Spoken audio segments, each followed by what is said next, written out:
Hola, hola, hola.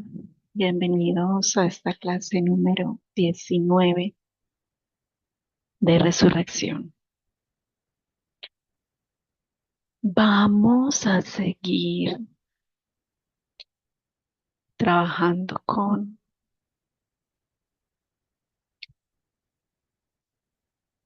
los testimonios que encontramos en el libro sobre resurrección.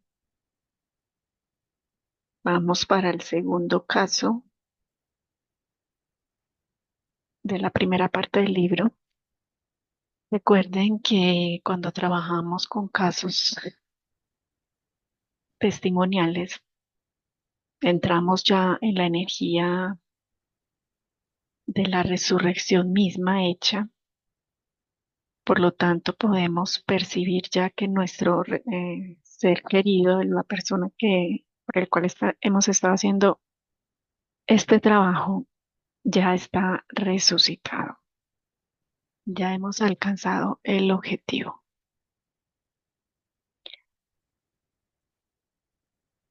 Entonces, entremos en contexto. Bueno, pasamos al examen del segundo episodio de resucitación. O sea, vamos a estudiar este segundo caso. Dice así, declaración de Svetlana Alexivna Kulikova, fechada el 26 de enero de 1999.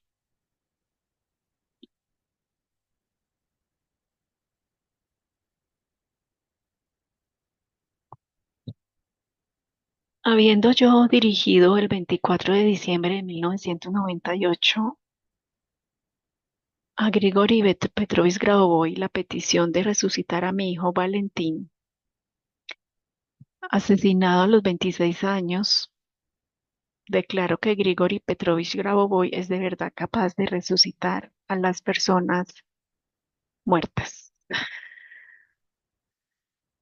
Bueno, aquí la transcripción tiene una palabra diferente, pero me imagino que será el contexto.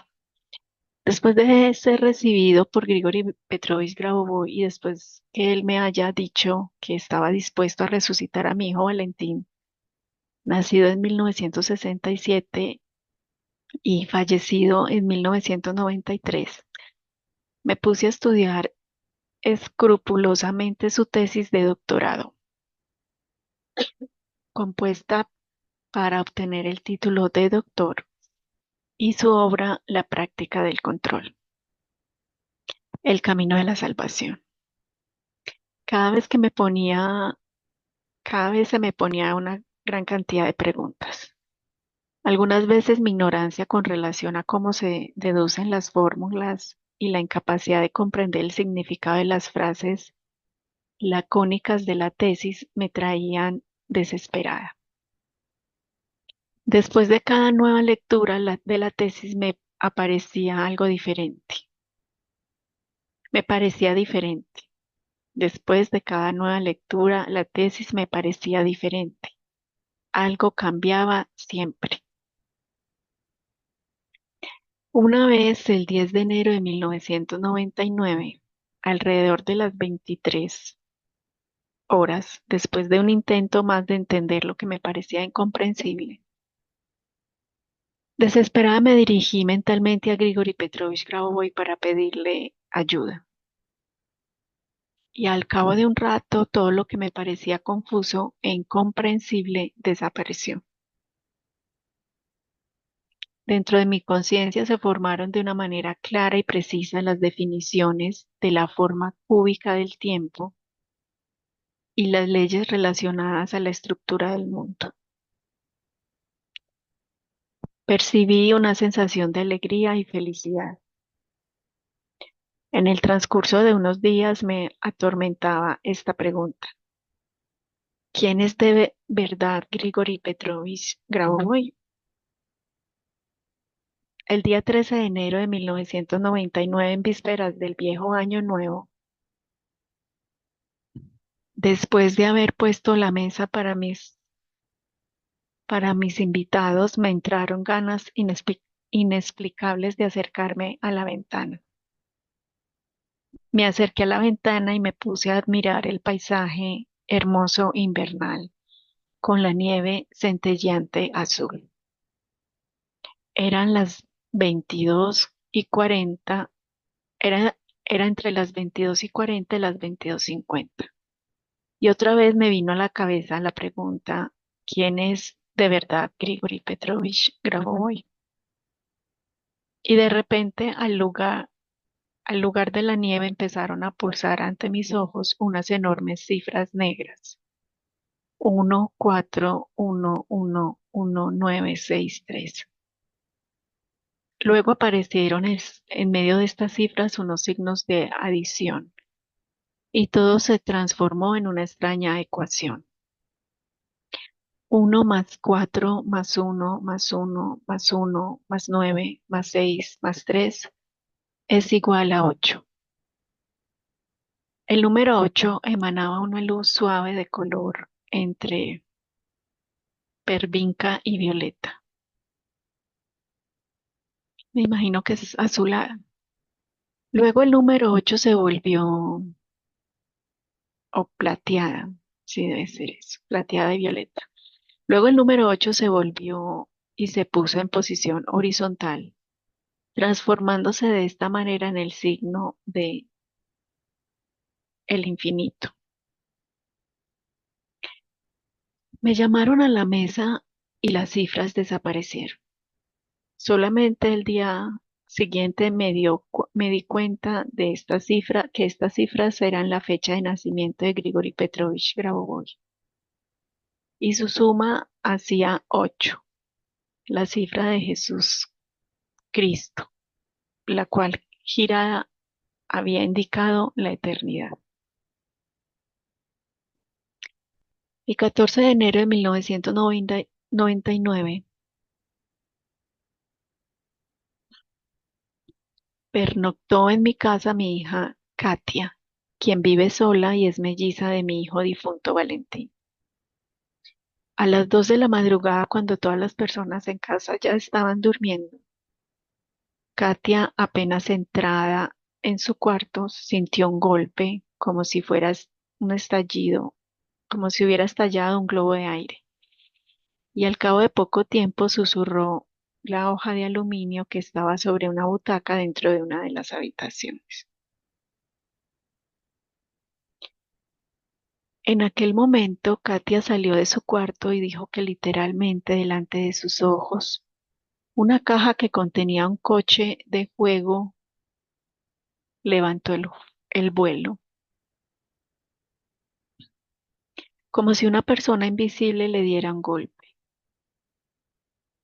Yo dije que había oído también aquel golpe y el susurro de la hoja de aluminio sobre la butaca.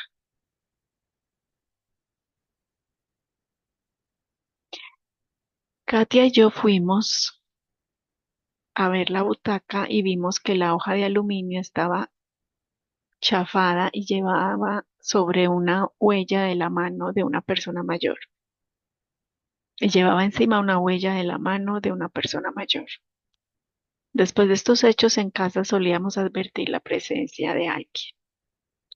Se resonaban inesperadamente unos susurros, balanceaban las cortinas, chirriaba el parquet. Voy a leer aquí una nota que hay. La Iglesia Ortodoxa rusa emplea el final litúrgico del calendario juliano en vez del gregoriano, utilizado en Rusia para fines civiles. La diferencia entre estos dos calendarios es actualmente de 14 días. Por eso el 14 de enero se celebra el viejo año, o sea, el 1 de enero. Por la noche, entre las 13 y el 14 de enero, los rusos se reúnen para celebrar el viejo año nuevo, donde esta fiesta no es señalada en ningún otro calendario. Bueno, estaban haciéndonos una aclaración de por qué estaban celebrando el viejo año. El 16 de enero de 1999, mi hijo Dimitri, nacido en 1955, y mi nieto Mijail, nacido en 1985, me contaron concordantemente que al despertarse a altas horas de la noche, mi hijo Dimitri había visto a Valentín, vivo junto a la pared opuesta de la cama, en el punto donde estaba una gran fotografía de un león. Mi hijo Dimitri cerró los ojos y los abrió otra vez. Valentín seguía siempre en el mismo lugar. Entonces mi hijo despertó a mi nieto, Mijael, y quedó convencido que mi nieto también veía a Valentín. Además, antes de este acontecimiento, mi hijo había tomado con escepticismo la posibilidad de hacer resucitar a Valentín. Ahora está todo convencido, está de todo convencido.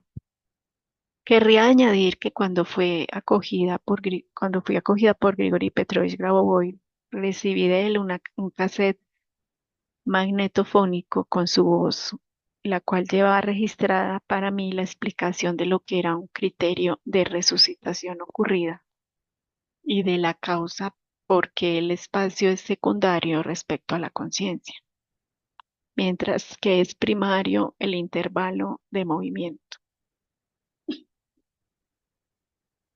Después que hubiera cobrado razón de todo esto, el cassette desapareció, se desmaterializó. Pues Svetlana Alexievna Kulikova se dirigió a mí, aquí ya está hablando Grabovoi, pidiéndome resucitar a su hijo. Su hijo Valentín, nacido en 1967, había sido fallecido en 1993. La señora se dirigió a mí en 1998, rogando obrar la resucitación.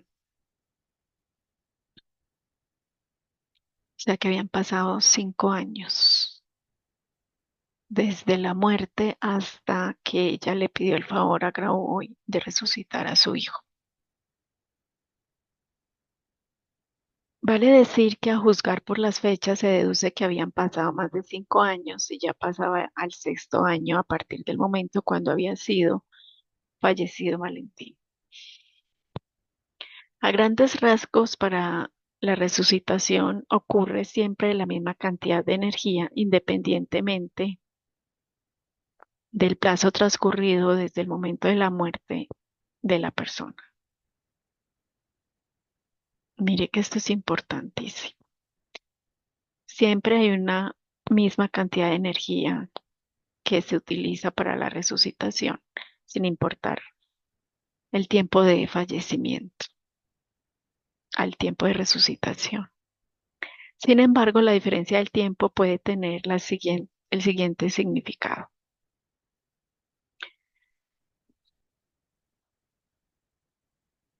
Cuanto más tiempo hubiera transcurrido a partir de la muerte biológica, en este caso provocado por homicidio, tanto más probable sería el atenuante de los factores que han conducido a la muerte, al homicidio. Esta circunstancia facilita la resucitación y la acelera. Además, en el proceso de resucitación es a menudo importante comprender la causa de lo ocurrido porque esto precipita la resurrección misma.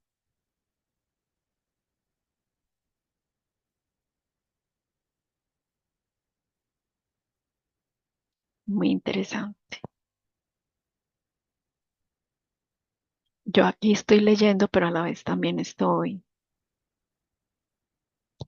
viendo por clarividencia cosas y también se me está moviendo la energía, entonces por eso es que hago pausas. Y trato de entender también cómo fue todo el suceso porque la verdad no había leído esta parte del libro o creo que lo leí hace mucho tiempo. No recordaba bien este caso. Bueno, entonces aquí empezamos a analizar la declaración. Svetlana Alexivna Kulikova relata el haber estudiado mi obra Estructuras aplicadas de la zona de creación de la información y mi libro de 3 tomos, La práctica del control, el camino de la salvación. Estas obras contienen diferentes episodios concretos recogidos durante la práctica de mi actividad, incluso los episodios de resucitación. Además, en el transcurso de unos días, la cuestión de quién fuera yo la hago meditar de un modo excepcional o como escribe ella misma, la atormentaba.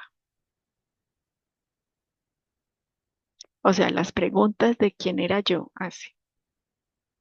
Además, en el transcurso de unos días, la pregunta de quién era yo la hacía meditar de un modo excepcional, como ella lo describe, y a la vez la atormentaba. O sea, estaba muy obsesionada con la pregunta.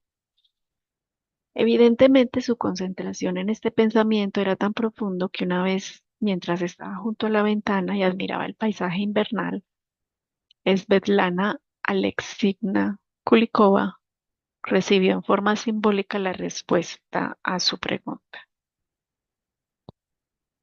Esto ocurrió de noche en la víspera del Año Nuevo, según el calendario viejo. La señora relata, me entraron ganas inexplicables de acercarme a la ventana. Me acerqué a la ventana y me puse a admirar el paisaje hermoso invernal con la nieve centelleante azul. Eran las 22:40 eran las 10:40 a 10:50 de la noche, mejor dicho. Y otra vez me vino a la cabeza la pregunta, ¿quién es de verdad Grigori Petrovich Grabovoi?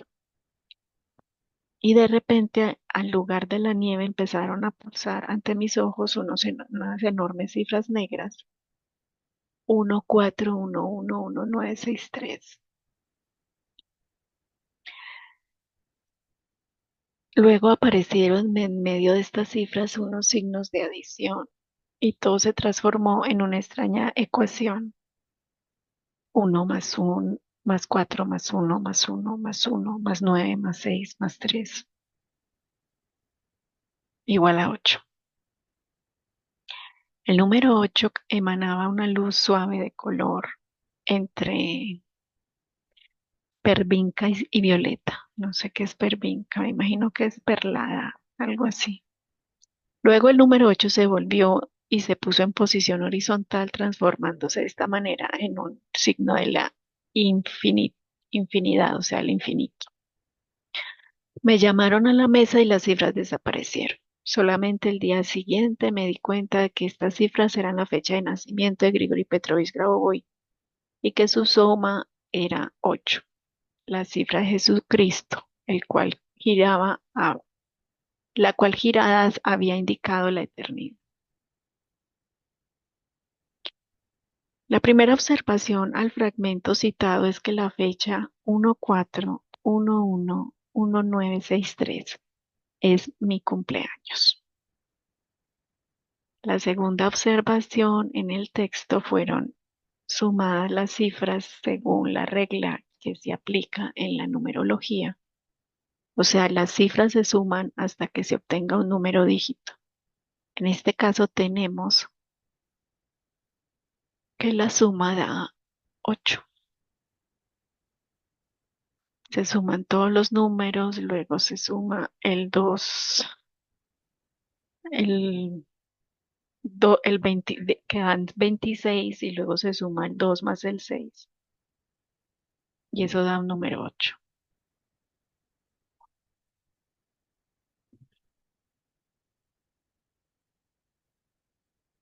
Seguimos analizando la declaración. Según algunos testimonios, durante la última cena de Jesucristo, dio a sus discípulos un símbolo con la cifra 8, apenas inclinada, es decir, similar al número 8 y simultáneamente al símbolo de eternidad. Era el símbolo de su nivel. Lo tenía en las manos y luego lo entregó a sus discípulos. Si el número 8 está dispuesto verticalmente, es un 8 ordinario. Si está dispuesto horizontalmente, es el símbolo del infinito. El 8 habitual es una cifra. Se trata simplemente de 8 unidades sumadas, o sea, es representado por una cantidad finita de elementos. El número 8 dispuesto horizontalmente es ya un 8 de tipo totalmente diferente. Es el símbolo del infinito. Es el símbolo de una cantidad infinita de elementos.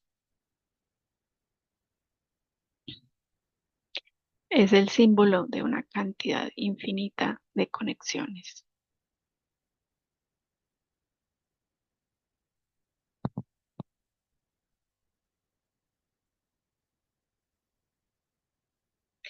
El número 8 de Jesús era inclinado, es decir, ocupaba la posición intermedia entre dos posiciones extremas, aquella vertical y horizontal. Por lo tanto, el número 8, inclinado, es un símbolo correspondiente a la transformación del infinito en una cifra finita.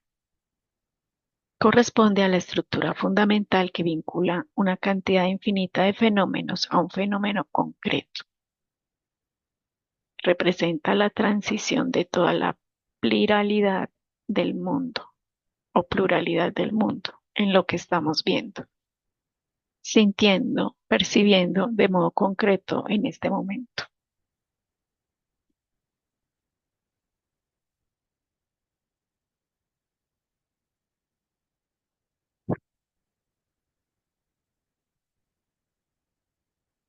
Este signo simboliza el principio de, de unión de lo espiritual con lo material. En realidad representa el acto de creación.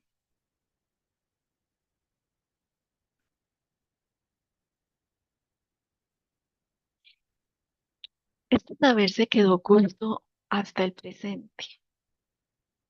Ahora yo por primera vez estoy descubriendo las características de este signo. En lo que concierne a Svetlana Alexivna Kulikova, la ansia de dar en el quid de lo que estaba ocurriendo, de comprender por sí misma, se apoderó de ella, llevándola en la condición de tensión particular, y por fin los conocimientos de los cuales ella escribe le llegaron en forma de revelación. Quien busca, encuentra. Desde luego solamente quien busca sinceramente. Prosigamos leyendo la declaración. El 14 de enero de 1999 pernoctó en mi casa mi hija Katia, quien vive sola y es la melliza de mi hijo difunto Valentín, a las 2 de la madrugada cuando todas las personas en casa ya estaban durmiendo.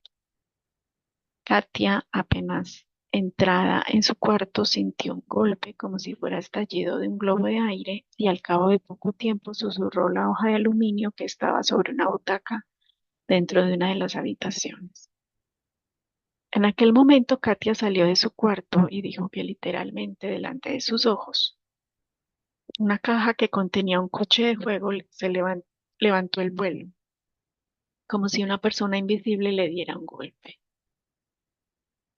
Yo dije que había oído también aquel golpe y el susurro de la hoja de aluminio sobre la butaca. Katia y yo fuimos a ver la butaca y vimos que la hoja de aluminio estaba chafada y llevaba sobre ella una huella de la mano de una persona mayor. Después de estos hechos en casa solíamos advertir la presencia de alguien. Se oían inesperadamente unos susurros, se balanceaban las cortinas y chirriaba el parque. Aquí es necesario notar una circunstancia importante. Cuando un resucitado se acerca hasta un pariente viviente en este segundo, puede tener lugar una reacción de la hipófisis del cerebro. Cuando en algunos niveles de reacción el pariente ve al resucitado, pero percibe lo que está ocurriendo en el estado de la expansión de la conciencia. Esto ocurre cuando el viviente no está listo lo suficiente para el encuentro directo con el resucitado. Entonces el encuentro tiene lugar para él en manera más blanda o más suave. Cuanto a otros niveles de reacción de la hipófisis, puede suceder que el pariente no consigue del todo ver al resucitado. No obstante, otras personas pudieron no solo verlo, sino también registrar su imagen con ayuda de dispositivos. En el caso dado, los parientes de Valentín, a causa de la reacción de su hipófisis, no lograban percibirlo. O sea que cuando alguien no está listo para ver el resucitado, puede ocurrir una reacción en la hipófisis del cerebro que no permite verlo, sino solo como percibir lo que ocurre alrededor. En el texto se señala otra singularidad interesante. Valentín y Katia eran hermanos gemelos, y los gemelos, desde el punto de vista de las informaciones, es el reflejo informativo. Así que el canal más favorable para el así que es el canal más favorable para el primer nivel de resucitación. La resucitación se produce según el sistema de muchos niveles. Ahora examinaremos este problema, pero antes voy a anotar lo siguiente. Existe un principio de resucitación, según el cual cuanto más personas desean la resucitación, tanto más fácil es el contacto con el quien ha de ser resucitado.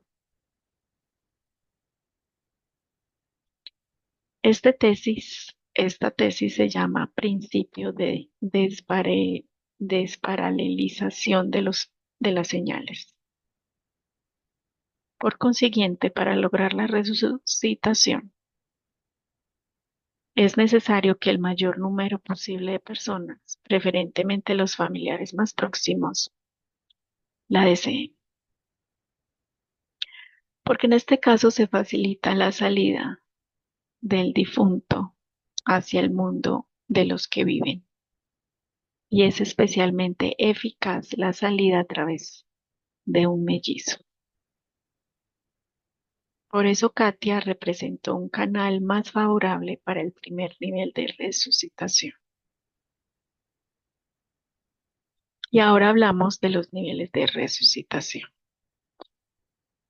O sea, lo que quiere decir es que la persona más allegada a la persona fallecida puede ser la primera en verlo, la primera, bueno, ella no lo vio, pero sí lo empezó a percibir, la primera en percibirlo.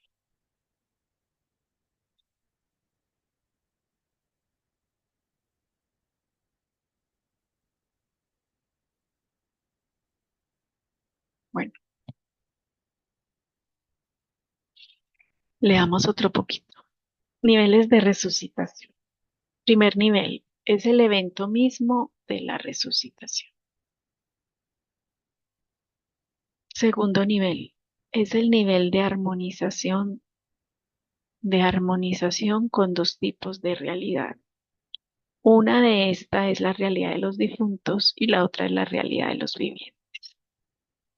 La esencia de esta armonización consiste en que durante un cierto periodo el resucitado tiene que estar contemporáneamente en ambos niveles de la realidad. Además, hay algo intermedio entre estos dos niveles que existe durante todo el periodo mientras se pasa de un nivel a otro. Efectuando la grabación o, por ejemplo, el análisis de los tejidos, se puede considerar este evento en su mayor parte como el periodo cuando ocurre el tránsito desde un nivel al otro.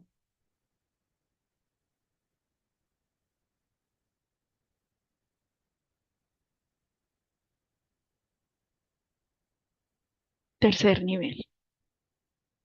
Bueno, este segundo nivel es como, digamos, cuando se empieza a sentir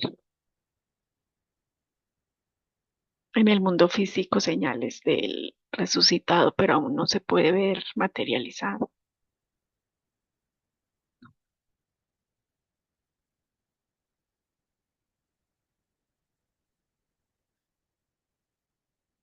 Tercer nivel. El tercer nivel, los vínculos con los difuntos son tales que el resucitado no pertenece más a la estructura de los difuntos, sino que ya es parte de los vivientes.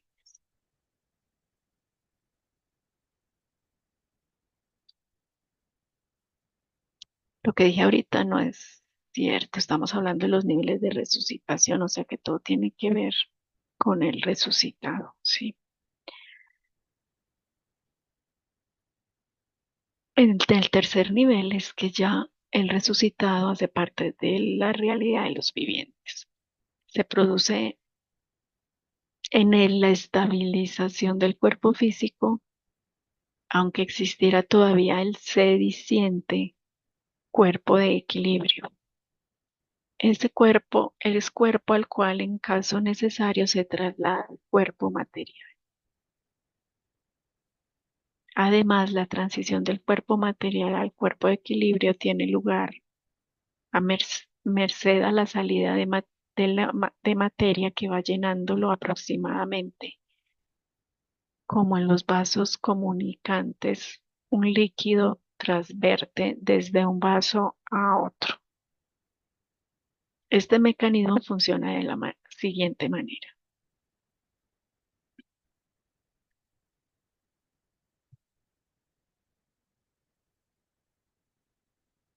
Imaginemos que el resucitado haya encontrado una persona viviente, una de los que no está todavía prontos para el encuentro, uno de los que no están todavía listos para el encuentro. Ujú. El alma del resucitado percibe esta información y entonces el resucitado, a fin de no causar traumas a otra persona, determina la reacción de su hipófisis de tal manera que aquella empiece a percibir lo que está ocurriendo en un estado de extensión de la conciencia y durante este lapso de tiempo el cuerpo de equilibrio produce la salida de la materia y su traslación a un otro lugar del espacio-tiempo. Hay que tener en cuenta que el alma que dirige todo este proceso sea una cantidad grande, es una estructura con el volumen infinito. De ahí que el resucitado se encuentra en un lugar del todo diferente. La existencia de esta posibilidad ayuda a armonizar la adaptación de los resucitados a los vivientes.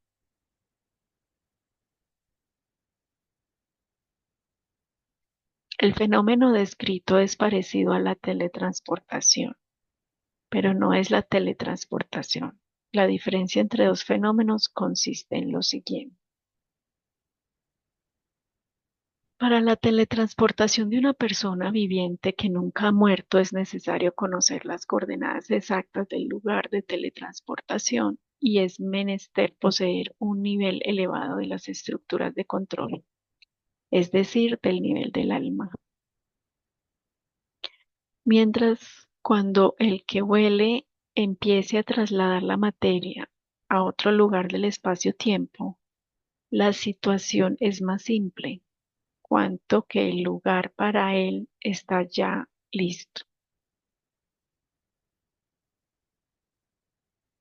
O sea, eso quiere decir que el resucitado simplemente se desplaza su materia a otro estado espacio-temporal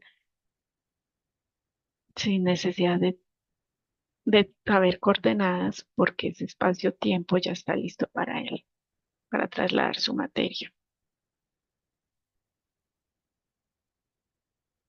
Cuando la persona allegada a él no puede verlo porque sería un trauma para esa persona, entonces él simplemente se desplaza su materia a otro espacio-tiempo. Hay otra diferencia, lo que graba la cámara de video en estos casos. Mirando el material grabado se ve que en el caso de la teletransportación, los elementos del cuerpo aparecen a modo de una serie de movimientos discretos, mientras que durante la traslación de materia al cuerpo de equilibrio, que está en otro lugar del espacio-tiempo, todos los movimientos son muy fluidos y lentos, como si verdaderamente la materia se saliera de un lugar y apareciera en otra, es decir, un lugar de grabación.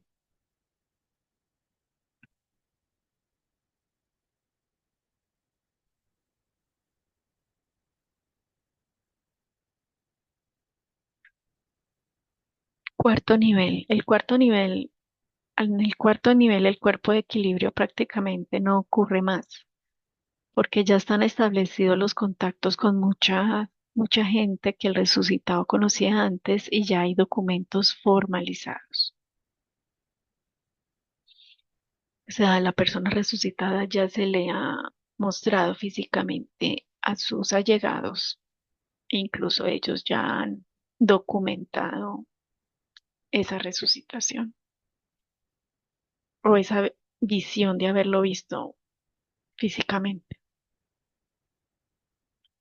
En el quinto nivel del resucitado funciona ya como una verdadera persona normal y prácticamente no se diferencia en nada de los vivientes. Hace falta decir que el resucitado puede decidir si está con sus parientes o sus viejos conocidos o menos. La cosa está en que algunos de estos, al encontrarlo después de la resurrección, pueden portarse de manera distinta de cómo lo habría querido el resucitado. De ahí que él puede elegir. Y una vez decidido el lugar donde va a vivir, se encuentra ya en el quinto nivel. Entonces, el segundo cuerpo, lo de traslación, no le falta más porque no tiene que esconderse más. Es necesario notar, aunque que en los últimos tiempos la traslación al cuerpo de equilibrio ocurre prácticamente siempre, más raramente. Esto guarda estrecha relación con el hecho de que en nuestros tiempos más ilustrados llega a ser suficiente explicar que haya tenido lugar el evento de resurrección.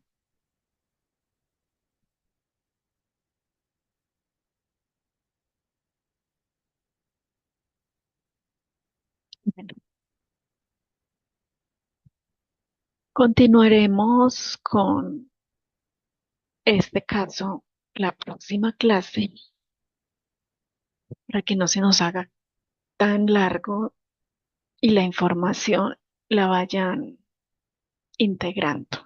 Recuerden que lo que no entiendan según este texto, esta declaración que acabamos de leer, podemos pedirle a Graboy que nos ayude a entender mejor todo el aspecto de la resucitación, todo lo que hemos leído y asimismo será la información que recibamos. Gracias, nos vemos la próxima clase.